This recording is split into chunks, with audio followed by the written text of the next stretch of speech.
So Joe Biden is the clear victor of Super Tuesday, or as he called it, Super Thursday. And it's really interesting to see Joe Biden resurrect himself. Just a couple weeks ago, last time I did this test podcast, I was saying that Joe Biden needed to drop out to give somebody a real chance to win. And ironically, the people that I was saying actually had a chance to beat Trump have dropped out.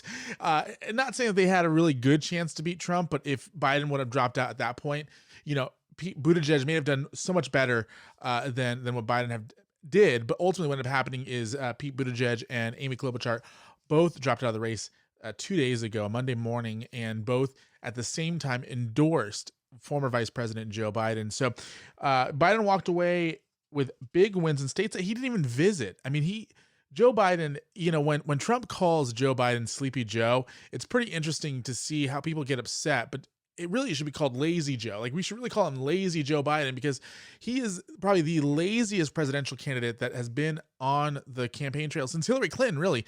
I mean, if you think about it, what Joe Biden is doing is a scaled down version of what Hillary Clinton was doing, which basically is don't visit anywhere that matters whatsoever. Joe Biden, the only place that Joe Biden really put a lot of effort and resources in was South Carolina, where he won by pretty big numbers. So according to the Daily Wire, dailywire.com, Joe Biden won big states. He won things at different places that he really didn't do anything in and spent very little money on it. So according to Derek Thompson of The Atlantic, in Minnesota, where Biden won delegates, it said not a single permanent staff member on the ground. Biden walked away with 38 delegates from that state. Sanders took 26 and Warren took about 10. Even though Sanders had a dedicated staff in the state and had several events ahead of Super Tuesday. So, Biden did very little campaigning, very little actual work in any of the Super Tuesday states, to the point where he didn't even have offices in many of these states. We'll find out here in a little bit. He only had one off. He only has one office here in California. NBC says that Biden only had one field office in Virginia, and he was declared the winner. Biden was outspent 7-1 by Bernie Sanders. So for every $1 that Joe Biden spent, Bernie Sanders spent 7, and almost 100-1 by Bloomberg. Of course, Bloomberg blew everyone out of the water as far as spending goes. So again, for every $1 that Biden spent, Bloomberg spent 100. In East Los Angeles, Biden had an office. He had one office in the entire state of California, but according to the New York Times, Biden's East LA office had no signs of life just a week before the California primary, while Sanders' office was humming with activity. And of course, in Arkansas, the Democratic Party chairman said that Biden's campaign was the least organized and had very few events. Again, the fact that he won shows what the power of being a former vice president and being on the national stage for 8 years as a vice president can do for you. According to the New York Times as well, Joe Biden has about $7 million cash on hand heading into Super Tuesday. So this, of course, is a little outdated information, because since then he's probably raised tons of money. But let's compare Biden's LA, Southern California office setup compared to Bloomberg. Bloomberg had 24 offices with 300 staff members. Okay. Again, Joe Biden had one office with probably a couple dozen people. According to the New York Times, Bernie Sanders had 23 offices in California with over 100 staff members on payroll.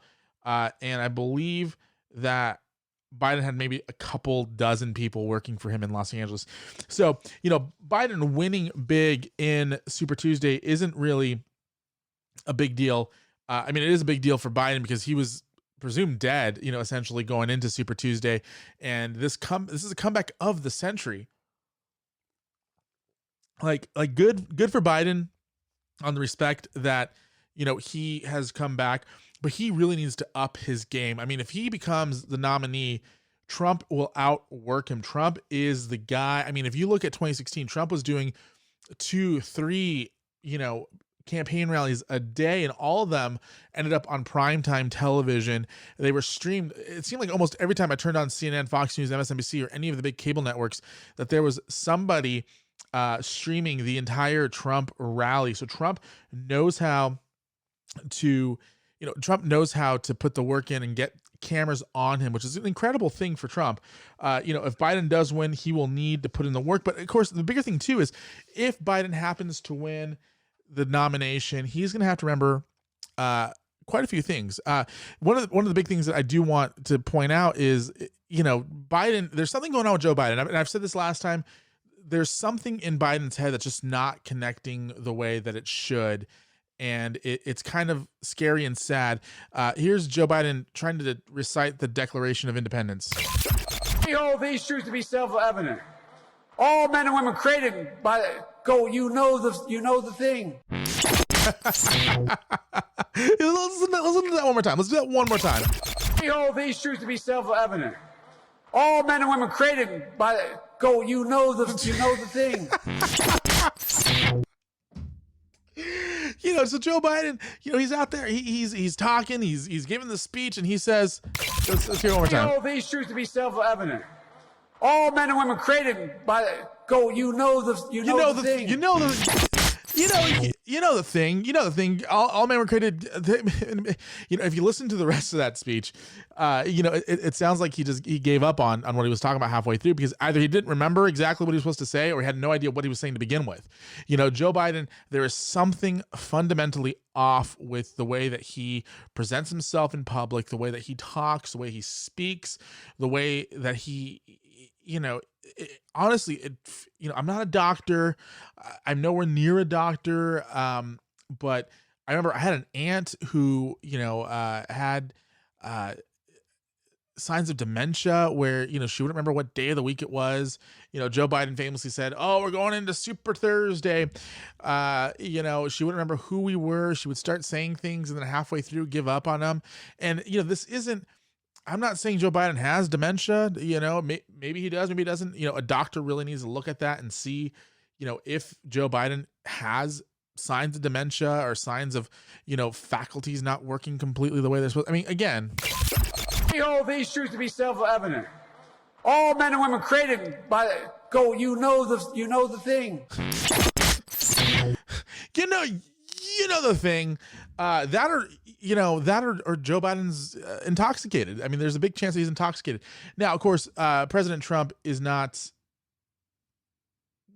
He's not known for being a perfect speaker, or Kansas City, the great state of Kansas. I mean, he says things, but he gets nailed for it, time and time again whenever he makes a big gaffe like this. And Joe Biden seems to be just embraced by the media. The media loves him some Joe Biden. They want to be all up in Joe Biden, and they want to be with Joe Biden. Here's Joe Biden. I said in the beginning of this, does he even know what day, week, month, or year, or even what office he's running for? Here's Joe Biden trying to get your vote. I'm here to ask you for your help. Where I come from, you don't get far unless you ask. My name's Joe Biden. I'm a Democratic candidate for the United States Senate. Look me over. If you like what you see, help out. If not, vote for the other guy. Give me a look, though, okay? That's all I've really got to say to you. I got 2 minutes and 30 seconds left. I'm looking at the clock down here. What even was that? What was that? What did Joe Biden just say? Joe Biden said, "I am a Democratic candidate for the United States Senate," and then mumbled for another 12 minutes or whatever that was. It's scary seeing that this guy might be, the guy who, listen, he'll make it easy for Trump. Trump's job will be very easy if Biden does become the nominee. And all we have to worry about is if Joe Biden will actually show up and say things properly. Again, and Trump isn't flawless when it comes to this. He's made plenty of his own gaffes. He's made mistakes, but he's at least been able to, take the punches that come with it. Joe Biden has just been given the pass. Like, "Oh, go ahead, Joe. You're good. Don't worry, Joe. You're good. Just keep being an idiot." Let's listen to that one more time. I'm here to ask you for your help. Where I come from, you don't get far unless you ask. My name's Joe Biden. I'm a Democratic candidate for the United States Senate. Look me up. Then he says, if you don't vote for me, vote for the other Biden. What? Again, if that would have been Trump would have been crucified for not knowing what office he's in, and also for this. We hold these truths to be self-evident. All men and women created by Go, you know the thing. You know the thing. All right, so